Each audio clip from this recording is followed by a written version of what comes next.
Welcome students आपका all concept channel पे। और यहाँ पे आज हम एक टॉपिक डिस्कस करने वाले हैं वो है centre of mass and motion. तो चलो इस टॉपिक को शुरू करते हैं।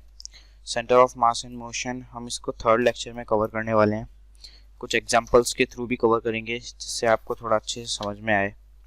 तो centre of mass and motion जो है वो बहुत ही ज़्यादा इम्पोर्टेंट टॉपिक है सेंटर ऑफ मास का, और इसको हम आज डिस्कस करेंगे। जैसे मान लेते हैं अगर हमारे पास कोई पार्टिकल है, वो यहाँ से उठ के, मान लेते हैं m1 मास का है, वो यहाँ से उठ के कुछ, और यहाँ पे ओरिजिन है, ये एक्स वाई एक्सिस, एक सेकेंड थोड़ा नीचे बना देता हूँ मैं इसको।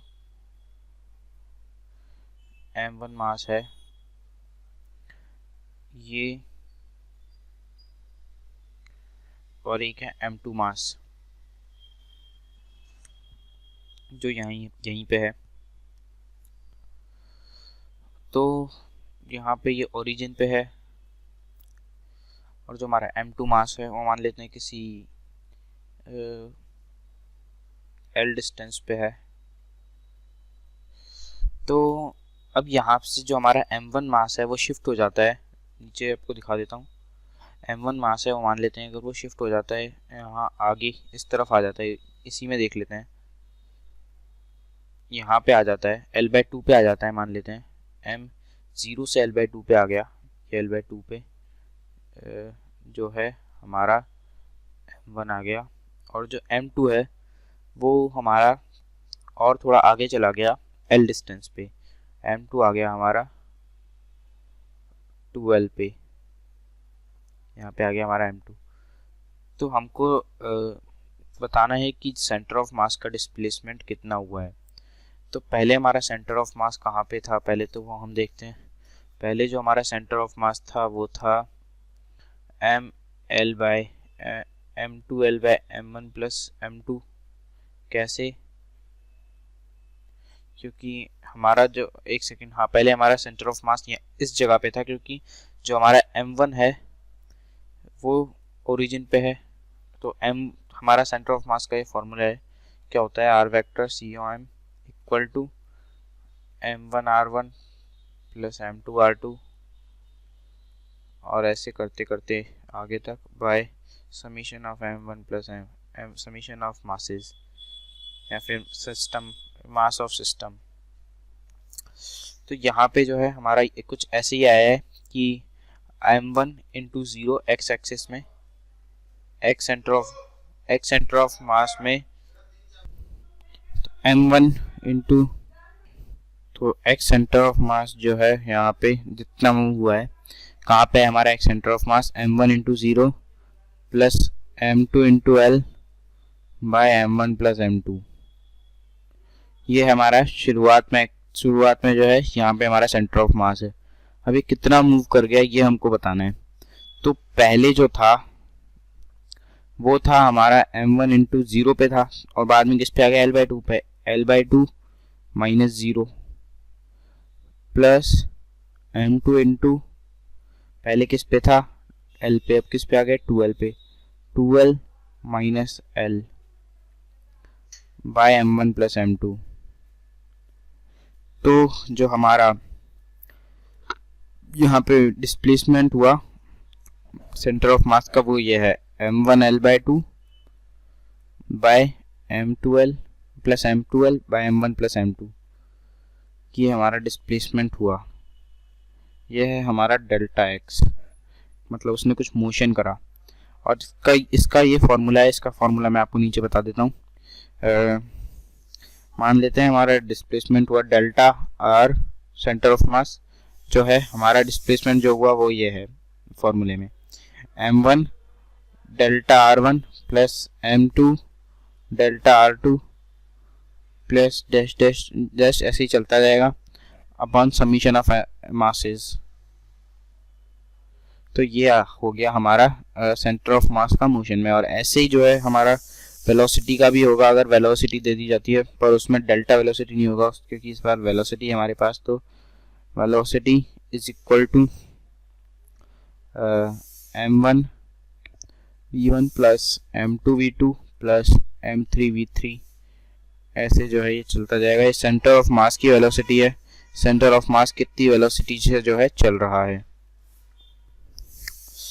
अब यहाँ पे एक्सेलरेशन का भी फॉर्मूला है, वो भी यही है, आपको मैं बता देता हूँ। एक्सेलरेशन का भी फॉर्मूला यही है, m1a1 plus m2a2 plus m3a3 dash dash dash upon m1 plus m2 plus m3। ये ऐसे। अब हमारे पास एक क्वेश्चन है, इसको मैं आपको बताता हूँ, एक सेकेंड। हम पहले ये क्वेश्चन नहीं करेंगे, ये थोड़ा हाई लेवल का है, इसको हम थोड़ी देर बाद करेंगे जब हम वापस आएंगे, क्योंकि थोड़ा पहले हम बेसिक से हाई पे जाएंगे। तो पहला जो क्वेश्चन है वो है हमारे पास ये कि ये एक ऑब्जेक्ट ए है या फिर एक आदमी है, वो ए है, और एक है बी मैन। एक ए मैन है और एक बी मैन है, और ए मैन का मास m है और बी मैन का मास है 4m। तो ये ए जो है ये 3l चलता है और 4m जो है वो l चलता है। तो हमको बताना है कि सेंटर ऑफ मास का डिस्प्लेसमेंट कितना हुआ, मतलब इन दोनों का जो सेंटर ऑफ मास होगा उसका डिस्प्लेसमेंट कितना हुआ, ये हमें बताना है। तो ये काफ़ी इजी सा जो है सवाल है हमारे पास, इसको पहले आप ट्राई करो। एक सेकंड में यहाँ पे एक्स एक्सिस सही है,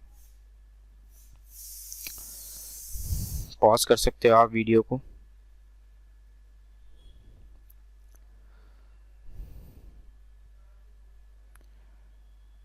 चलो मैं बताता हूँ।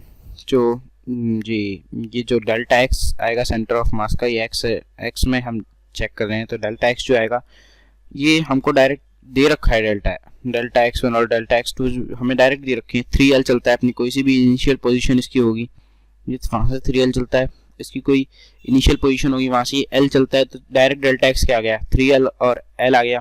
तो हमको डायरेक्ट पुट करना है m into 3l plus 4m into l upon 5m is equal to 7l/5। इसका एक और बार मैं यहाँ पे फॉर्मूला लिख देता हूँ। डेल्टा एक्स सेंटर ऑफ मास, ये कैसे आया हमारा, यहाँ पे हमने m1 इंटू डेल्टा x1 किया plus m2 into delta x2 किया अपॉन m1 प्लस m2, तो हमको करना ही है। तो यहाँ पे जो है हमारा m1 जो था वो यहाँ पे m है और m2 जो था वो 4m है। डेल्टा x1 और डेल्टा x2 हमको डायरेक्ट दे रखे हैं कि ये 3l चलता है, अपनी किसी भी इनिशियल पोजीशन होगी वहाँ से 3l चलता है, ये कहीं पे भी पहुंचेगा, इसका डेल्टा x1 जो आएगा वो 3l ही आएगा। और ये जो है ये l चलता है, इसका मतलब कि इसका जो डेल्टा x2 है या फिर इसका जो डिस्प्लेसमेंट हुआ है, इसका l डिस्प्लेसमेंट हुआ है, तो वो m1 delta x1 plus m2 delta x2 हमने डायरेक्ट वैल्यू डाल के, और इजी सा क्वेश्चन था, इसकी वैल्यू निकाल दी। एक अगला क्वेश्चन और देखते हैं। तो अगला क्वेश्चन जो है वो है हमारे पास वेज का।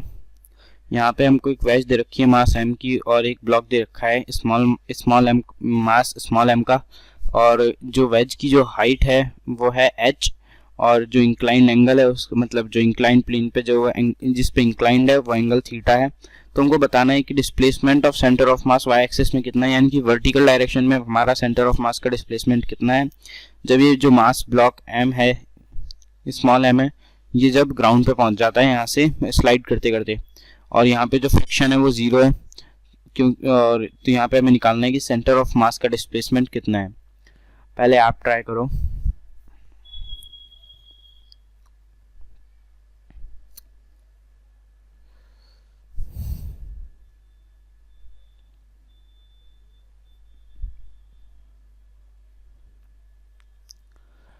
चलो मैं बता देता हूँ। जो हमारा यहाँ पे जो डेल्टा y आएगा वो होगा m इंटू h, ये h डिस्टेंस नीचे आ गया, स्लाइड करते हुए नीचे आ गया, प्लस, और हमने ये वाली जो डायरेक्शन है इसको पॉजिटिव लिया है अभी के लिए, इस वाले क्वेश्चन के लिए, तो इस वाली डायरेक्शन को पॉजिटिव लिया है m h plus m into 0, क्योंकि इसका वर्टिकल डायरेक्शन में कोई डिस्प्लेसमेंट ही नहीं होगा वेज का, अपॉन m प्लस m। तो जो हमारा आंसर आ जाएगा वो आ जाएगा m small m h by big M plus small m, ये जो है हमारा आंसर आ जाएगा। अब ये भी जो था इजी क्वेश्चन ही था। एक अगला क्वेश्चन और देखते हैं। तो अगला जो क्वेश्चन है वो हमारे पास थोड़ा सा डिफरेंट है और थोड़ा सा जो है लेवल जो है इंक्रीज किया है मैंने इसमें। तो इसमें हमको बताना है, हमारे पास दो मासेस दे रखे हैं, एक तो बिग एम है, इसको मैं अच्छे से लिख देता हूँ एक बार, एक तो बिग एम है और एक स्मॉल एम है यहाँ पे। और हमको बताना है कि initial velocity of centre of मास कितनी होगी। Initial velocity of centre of मास कितनी होगी, एक तो वाई डायरेक्शन में जा रहा है और एक एक्स डायरेक्शन में जा रहा है। तो इसके लिए भी एक फॉर्मूला जो है मैं आपको एक बार हिंट दे देता हूँ ताकि आप सॉल्व कर लो। v vector is equal to m1v1 plus m2v2 by m1 plus m2।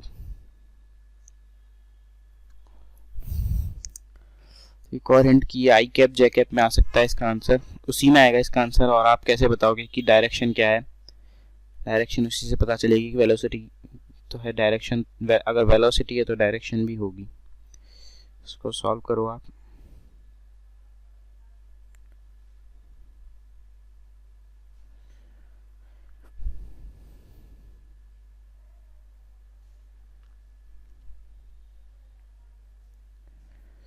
चलो मैं सॉल्व करता हूँ। v वेक्टर जो है m1 जो है हमारे लिए वो है यहाँ पे स्मॉल m, और v है v नॉट। और ये किस डायरेक्शन में है, ये y डायरेक्शन में, मतलब j cap. I cap J cap K cap होता है ना, हम रिप्रेजेंट करते हैं एक्स वाई जेड डायरेक्शन को। M V not J cap plus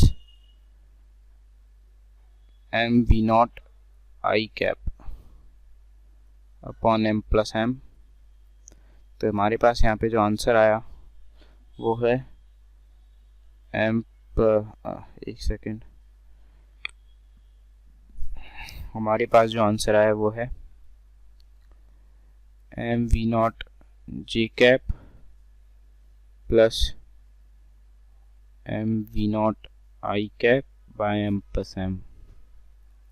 ये जो है इनिशियल वेलोसिटी होगी हमारे सेंटर ऑफ मास की।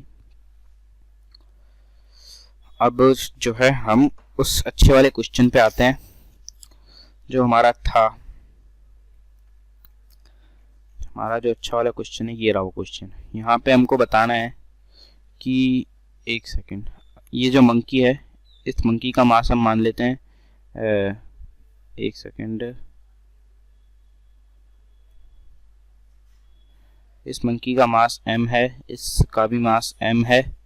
और ये मंकी जो है किसी एल डिस्टेंस तक जो है रोप पे चढ़ता है, मतलब ये वाला जो पॉइंट है ये रोप के इस पॉइंट तक चढ़ना चाहता है। ये मंकी रोप के इस पॉइंट तक चढ़ना चाहता है, तो मतलब इस पॉइंट तक वो कैसे भी रीच करना चाहता है। तो हमको ये बताना है कि ये मंकी जब यहाँ से चढ़ के इस जगह पे पहुंचेगा, एल डिस्टेंस आगे तक यहाँ पे पहुंच जाएगा, तो सेंटर ऑफ मास की डिस्प्लेसमेंट कितनी होगी। फाइंड, एक second, find displacement of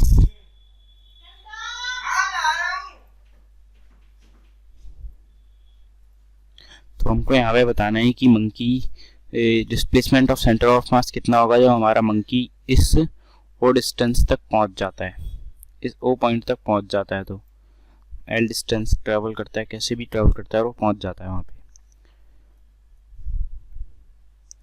O point का मतलब है कि ये जो है रोप पे ये है, ये पॉइंट ओ। पहले आप इसको सॉल्व करने की कोशिश करो, फिर मैं बताता हूँ।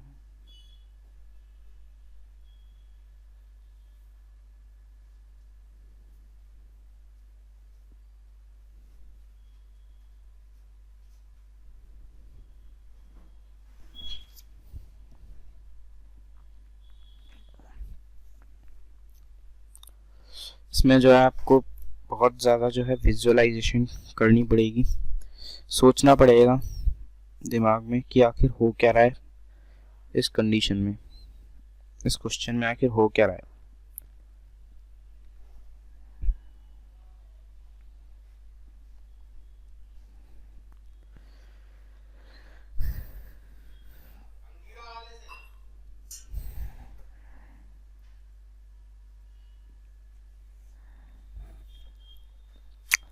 तो मैं बता देता हूँ, इसको मैं सॉल्व करता हूँ।